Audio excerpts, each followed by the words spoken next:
All right, let's dive in. Today, we're talking about what it really takes to become a notary public in California.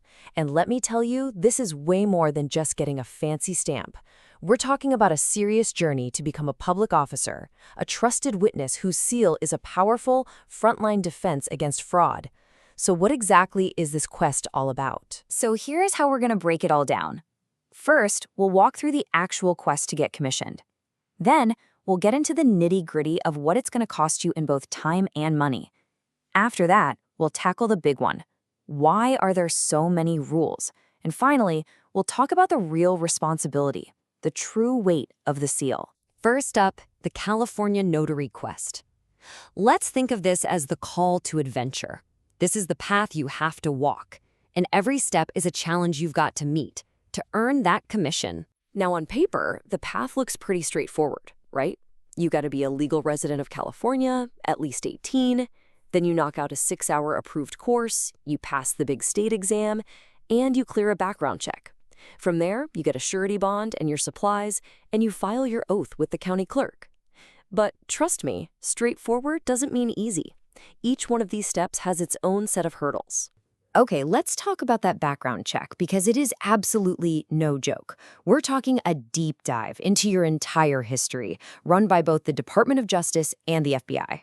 And the number one rule here is total, complete honesty. You have to disclose everything, every arrest, every conviction, even stuff that was dismissed or expunged years ago. Failing to disclose something is pretty much a guaranteed denial, because what they're really looking for is your honesty, your credibility, your integrity.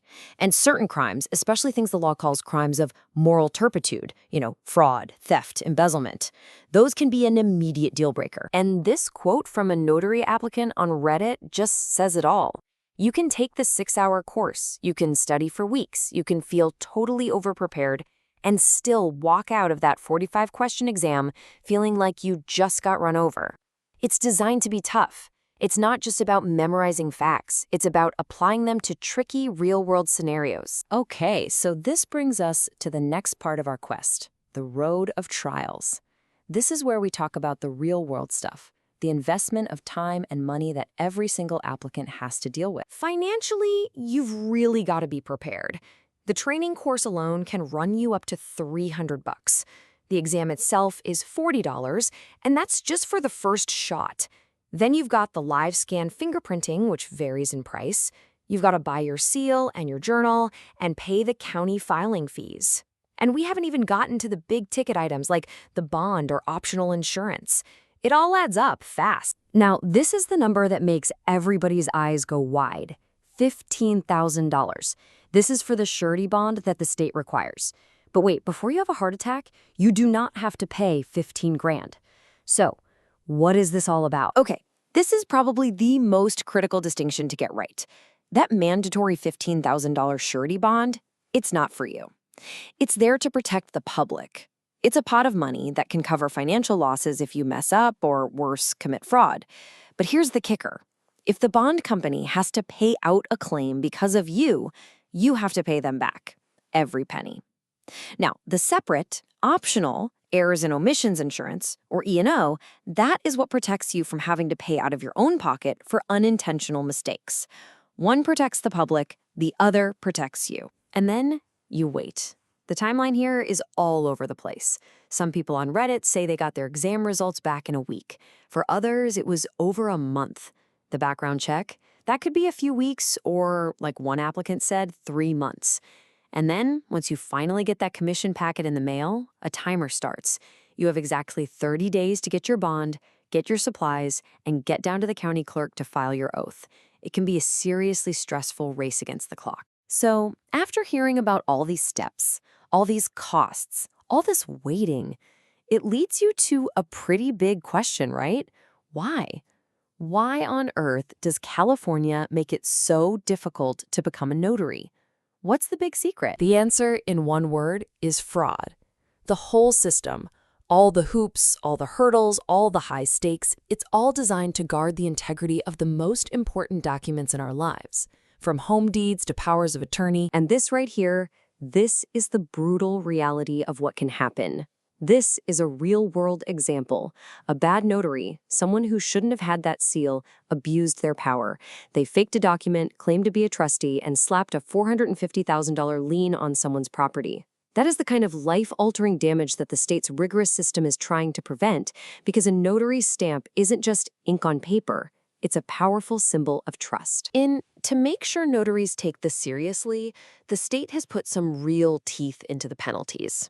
They make a clear distinction. If you make a negligent mistake, an honest accident, the fine can be up to $750. But if what you did was willful, meaning you did it on purpose, that penalty doubles to $1,500. But it gets even more serious. If someone knowingly uses a false or forged document that messes with the title of a home, a crime that almost always involves a bad notarization, the fines can shoot up to $75,000. That just shows you how central the notary is to protecting real estate transactions. Now, it's not just about penalties.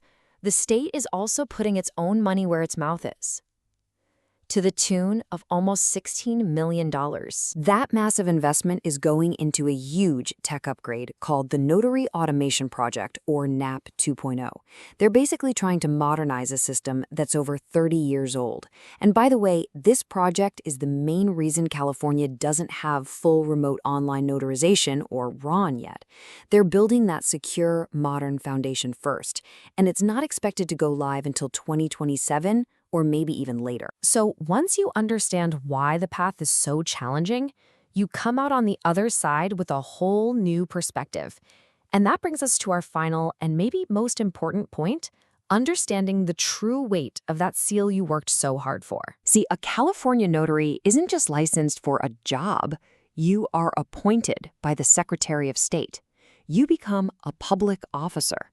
Your whole purpose is to be an impartial, disinterested witness to really important moments.